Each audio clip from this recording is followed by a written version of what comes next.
everyone for coming here and for giving your support and love for the family and most especially for my father po, si Papa Titing. Um,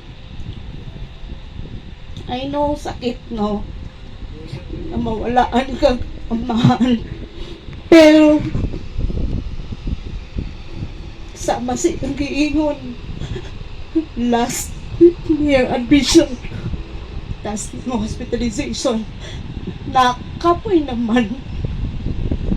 ako Both na niyang last ingon di na niya kaya usaon man daw na masing usang tambal inomon no advice sa doktor i-follow pero wala man daw siya nag-improve. Tapos kingnan ako siya, karon pa ka mo mo bigay pa na daghan na agian no agian na daghang tusok sa lawas. So kato akong last na kuan sa iya na dili jud mo give up no si Papa makaingon jud ko siya jud ang isa no na sa nagmold jud sa amo no he symbolizes strength, courage sa amo ang family and love.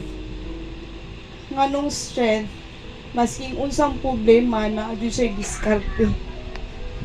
Maningkamot na maka-provide para sa family. Hantod sa naa siya sakit, maningkamot jud siya na mabuhi pa siya ug ma-survive niya. Kung pwede pa lang daw gani tigaan sa bag-ong kidney unta maka kuan pa siya. Pero sa unta man daghan naman kay complications. No. Ang life ni Papa isa jud akong maistorya. We plan no kita na atay mga plano sa tong kinabuhi. Pero ang Ginoo jud ang mo decide. God decides. Ngano makaingon man ko. Naingon ana. Actually, dili jud ako gusto mag-nursing. Pero si Papa dili siya gusto na mag-eskwela ko UIC. Kay delikado daw ang bangkerohan. So naabot ko sa nursing na course. Siguro plano jud to sa Ginoo no kay para makatabang ko ni Papa. Ikaduha, gusto ko sa Davao magtrabaho sa SPNC. Pero dili sila musugot ni Mama, gusto nila sa Tago. Mauna-unaan ako looking back. Usa na lang no kung na ako sa Davao nagtrabaho niya si Papa ma-admit sa Tago. So naagi plano ang Ginoo. Ikatulog, way back 2011, gusto jud ako mo abroad. At nag-away pa mi ani niya kay dili sa musugot jud. Bahala na lang magsaging mi. Basta naaalang sila, doon lang sila sa kupa. Unsa na lang ko, dilakaw jud ko niya. Kato na time, ma-diagnose siya og kanang heart failure. Lastly, kani ako dyan yung kipaningkamutan. Nagtrabaho ko, nag-review ko, kay gusto na ako yun na mahatagan silang maayong kinabukasan ni Mama. Wala siya duha-duha yun ato ng time. Sugot dyan sa namuti kong exam. Nakapasar ko. So happy na kayo siya. Niya karong bago lang. Happy. Kaya balo ko pa proud kay ka.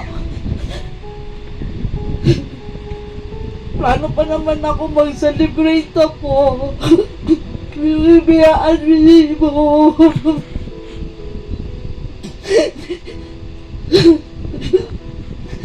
Pero kahit pa ako naapay better plan kung madugay pa man pugod siya daghan na kayo siyang sacrifices po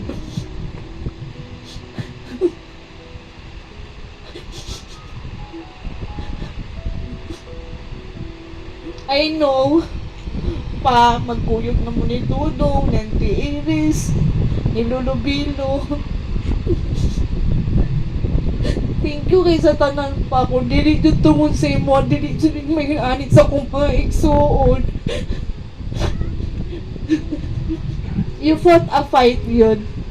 Fighter yun niya akong papa.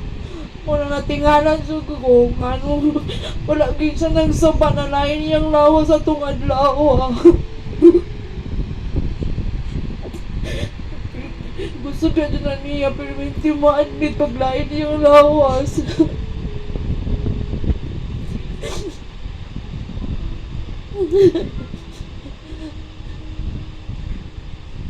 For almost 40 years, no? Papa, stricto ni siya. Stricto yun kay ni siya na tao. Pero, grabe yun ni siya mo support. Magsiusaon ni mo sa istorya, support lang din na siya.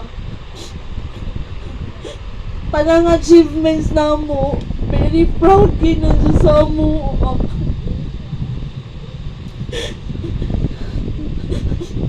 Pero pa, I know, naka-rest well na dun ka. Rest well.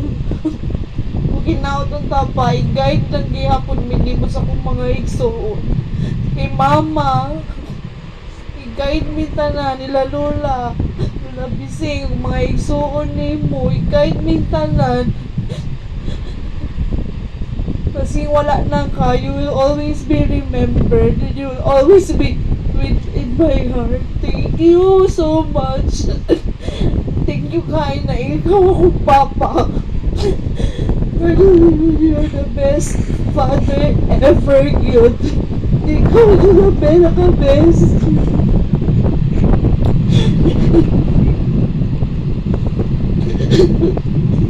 I love you so much, pa. Wala nang gimingon sa ako, kumusta na?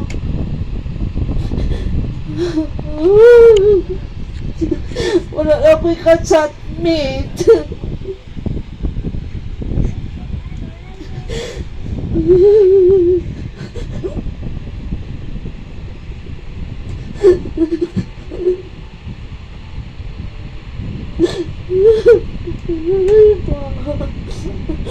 Wala namin kalaang manigog dagat ni pa. Permin, gusto medyo kagulo umaantog dagat, Permin.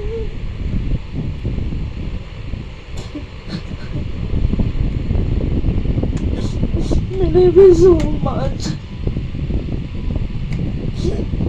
Thank you kay sa tanong ko.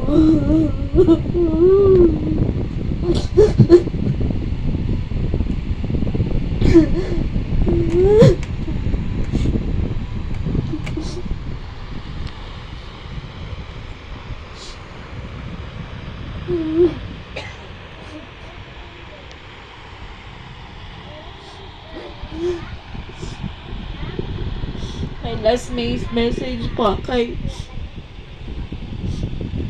kung asa man mi dadon kuyog gihapon ta tanan nimong pangandoy kay balo ko kung mga igsuon aning kamot jud